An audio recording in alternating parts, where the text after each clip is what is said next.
अमरोहा में कांग्रेस प्रत्याशी कुंवर दानिश अली के लिए राहुल और अखिलेश एक साथ मंच पर आए थे, लेकिन उसके 24 घंटे बाद ही उसी अमरोहा की धरती पर बीएसपी सुप्रीमो मायावती पहुंची और दानिश अली पर जमकर भड़की। उन्होंने कहा कि जिनको हमने और आपने जिताकर संसद भेजा, उसने सांसद बनने के बाद न ही पार्टी और न ही जनता के मान सम्मान का ध्यान रखा, लेकिन हमने मुस्लिम समाज को इसकी सजा नहीं दी। उनके स्थान पर इस बार चौधरी मुजाहिद हुसैन को ही टिकट दिया है। बल्कि इस बार हमने उसके स्थान पर मुस्लिम समाज से चौधरी मुजाहिद हुसैन को ही हमने टिकट दिया।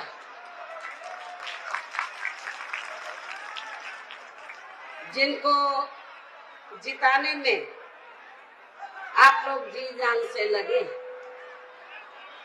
हालांकि आज यहाँ आपकी इकट्ठा हुई भीड़, अपार भीड़, वह भीड़ के जबरदस्त जोश को भी देखकर अब मुझे ये काफी हद तक भरोसा हो गया है कि पिछली बार की तरह इस बार भी आप लोग अपने प्रदेश से जहाँ लोकसभा चुनाव में अपनी पार्टी का बेहतर रिजल्ट देंगे। बता दें कि पिछले लोकसभा चुनाव में जब सपा बसपा का गठबंधन हुआ था तो इस सीट पर बीएसपी के उम्मीदवार कुंवर दानिश अली ने जीत हासिल की थी। जब दानिश अली पर संसद में बीजेपी सांसद रमेश बिधूरी की ओर से अभद्र भाषा का इस्तेमाल किया गया तो कांग्रेस पार्टी उनके साथ खड़ी हो गई। कांग्रेस के साथ नजदीकियों के आरोप में उन्हें बीएसपी ने पार्टी से निकाल दिया, जिसके बाद वो कांग्रेस में शामिल हो गए और इस बार इंडिया गठबंधन की ओर से अमरोहा से चुनाव लड़ रहे हैं। मायावती के आरोपों पर उन्हीं की जुबानी उनकी सफाई सुनी। मैं उनके बयान पर कुछ नहीं कहना चाहूँगा, लेकिन इतना ज़रूर कहूँगा कि मैं उनकी पार्टी से सांसद था तो जिन उसूलों को लेकर के बाबा साहब डॉक्टर भीमराव अंबेडकर ने संघर्ष किया या मान्यवर काशीराम ने संघर्ष किया, उन उसूलों पर मैं खड़ा रहा। अब हम तो चाहते थे कि बहन जी और बीएसपी भी गठबंधन में आए। राहुल जी ने भी कहा, अखिलेश जी ने भी कहा, और हमारा समाज जो शोषित वंचित पीड़ित समाज है वो सब चाहता था इस बात को। लेकिन कुछ तो मजबूरियां रही होंगी, ऐसे ही कोई बेवफा नहीं होता। जिस मंच से मायावती ने कांग्रेस प्रत्याशी दानिश अली पर सवाल खड़े किए, अमरोहा के उसी मंच से मायावती ने कांग्रेस और बीजेपी दोनों पर ही निशाना साधा। मायावती ने कहा बीजेपी इस बार आसानी से केंद्र की सत्ता में आने वाली नहीं है। अगर वोटिंग मशीनों में कोई गड़बड़ी न की जाए तो इस बार उनका कोई नाटक जुमलेबाजी काम नहीं आएगा।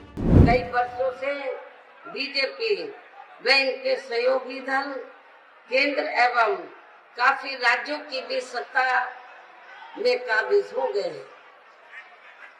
लेकिन इनकी भी ज्यादातर रही जातिवादी, पूंजीवादी, संकीर्ण, सांप्रदायिक व द्वेषपूर्ण नीतियों एवं कार्य प्रणाली आदि से तथा इनकी कथनी व करनी में भी काफी अंतर होने की वजह से अब ऐसा लगता है कि इस बार ये पार्टी भी यानी कि भारतीय जनता पार्टी भी केंद्र की सत्ता में आसानी से वापस आने वाली नहीं। मायावती ने बीजेपी सरकार पर हमला करते हुए कहा कि अमरोहा कारीगरी के साथ साथ किसानी के मामले में भी प्रसिद्ध है, लेकिन वर्तमान बीजेपी सरकार ने किसानों का ध्यान नहीं रखा है। काफी खेती होती है, लेकिन वर्तमान बीजेपी की सरकार ने किसानों का विशेष ध्यान नहीं रखा है।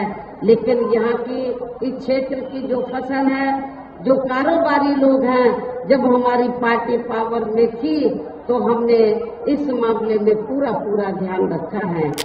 जाहिर है मायावती के निशाने पर न सिर्फ बीजेपी बल्कि इंडिया गठबंधन भी है और अमरोहा की धरती पर तो मायावती ने दानिश अली के खिलाफ मोर्चा ही खोल दिया है। तो देखिए चुनावी नतीजों में जनता किसके बयानों पर भरोसा जताती है।